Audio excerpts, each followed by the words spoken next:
Assalamualaikum warahmatullahi wabarakatuh. Shalom, Om Swastiastu, Namo Buddhaya, Salam Kebajikan.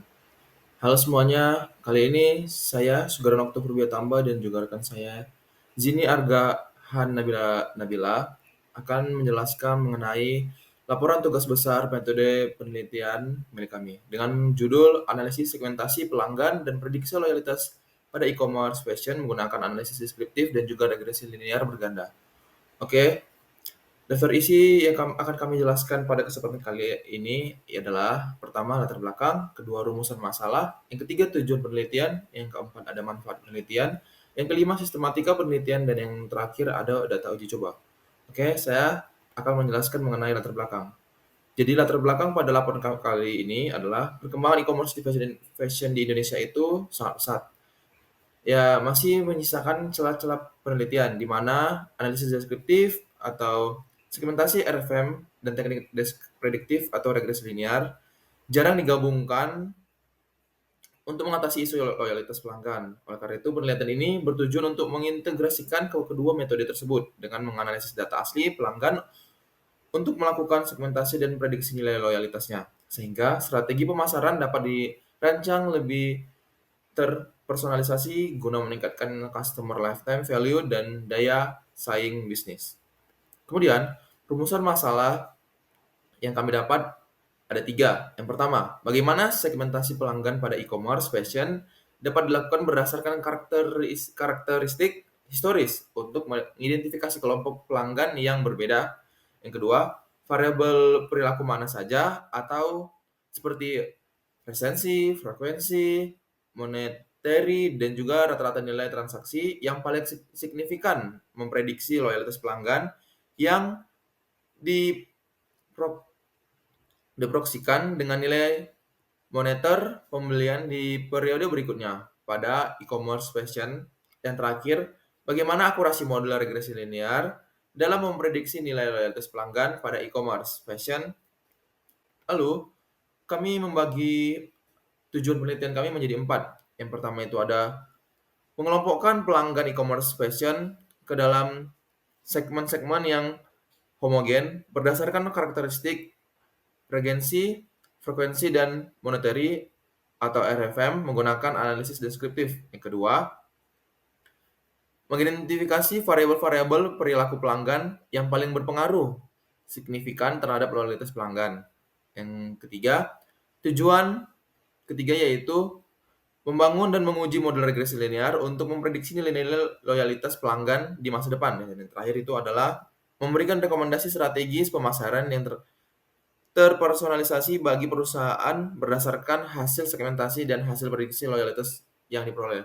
Selanjutnya, pada manfaat penelitian akan dijelaskan oleh rekan saya, Nabila. Nabila, saya persilahkan. Manfaat penelitian yang pertama, manfaat teoritis. Menambah literatur terhadap penerapan analisis deskriptif, khususnya segmentasi RVM, dan regresi linear dalam konteks e-commerce fashion. Lalu, ada memberikan referensi akademik tentang bagaimana menilai loyalitas pelanggan dengan menggunakan metode segmentasi dan permodelan prediktif. Kedua, yaitu manfaat praktis. Menggunakan segmentasi RVM untuk membantu perusahaan e-commerce fashion memahami karakteristik dan perilaku pelanggan. Lalu, memberikan informasi tentang faktor-faktor yang mempengaruhi loyalitas pelanggan, membantu bisnis membuat strategi pemasaran yang lebih efisien. Dan yang terakhir, memberikan model prediksi loyalitas yang dapat digunakan untuk meningkatkan daya saing bisnis dan meningkatkan nilai hidup konsumen. Lalu, ada sistematika penelitian.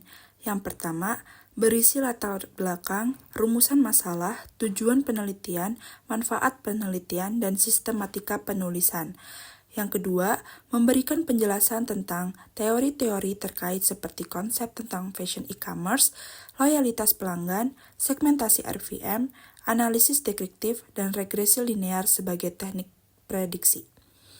Ketiga, menjelaskan desain penelitian, jenis data, variabel yang digunakan, teknik analisis data, dan prosedur penelitian yang dilakukan. Yang keempat, menampilkan hasil percobaan data, segmentasi pelanggan, analisis variabel prediktor, serta evaluasi model regresi linear yang dibangun. Dan yang terakhir, berisi rangkuman hasil penelitian dan saran untuk pengembangan penelitian maupun implementasi praktis bagi perusahaan. Oke, di sini ada tinjauan studi. Kita di sini mengambil beberapa judul jurnal, penulisan dan tahun, metode atau konsep kunci, hasil atau inti studi. Yang pertama, ada visualisasi segmentasi pelanggan dengan algoritma Cummins. Ditulis oleh Denis Alva Immanuel dan Ganjar Alfian pada tahun 2025 dengan metode konsep algoritma Cummins dan Camedoins untuk RVM. Hasil studinya adalah algoritma Cummins lebih baik dari Camedoins. Segmentasi menghasilkan 3 klaster, yaitu uncertain, RVM rendah, valuable, RVM tinggi, dan first timers, recency tinggi, frekuensi dan monetary rendah. Lalu yang kedua ada penerapan EDA dan RVM untuk segmentasi pelanggan e-commerce yang ditulis oleh Ibu Fathia Amalia Maresti dan kawan-kawan pada tahun 2025 dengan metode exploratory data analysis atau yang disebut dengan EDA dan RVM. Dengan hasil, metode RVM efektif untuk mengidentifikasi dan mengelompokkan pelanggan berdasarkan perilaku transaksi, recency, frekuensi, monetary untuk menilai kepuasan dan potensi loyalitas.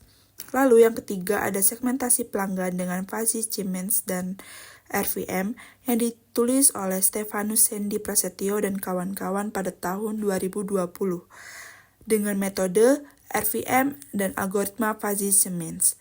Yang hasil studinya adalah menerapkan konsep dasar variabel RVM untuk segmentasi dengan pelanggan menggunakan teknik cluster Fuzzy Siemens.